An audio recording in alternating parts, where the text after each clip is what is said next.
Herkese salam, kanalımıza ve yeni videomuza hoş geldiniz.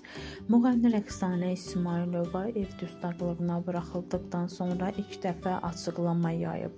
O haqqında bəzi səhifələrin yalan, yanlış məlumatlar yaydığını bildirib və öz açıqlamasını izləyiciləri ilə bölüşüb.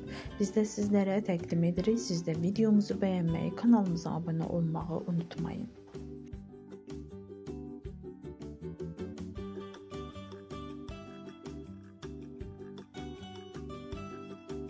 Salam, hər vaxtınız xeyir olsun mənim əzizlərim.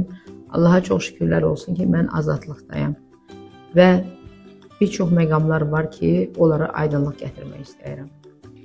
Mənim əzizlərim, mən azadlığa çıxdıqdan sonra sosial şəbəkələrdə baxdım və gördüm ki, mənim işimlə bağlı polisə və xüsusən də cənab nazir Vilayət Eyvazova qarşı həqiqətə uyğun olmayan qarayaxma xarakterli fikirlər yayılıb. Mən bunlarla bağlı açıqlama vermək istəyirəm. Mən açıq şəkildə demək istəyirəm ki, bu fikirlərin heç biri məndən qaynaqlanmır və mən onları bu yalan məlumatlar yaydığına görə qınayıram. Mən polisimin yanındayam.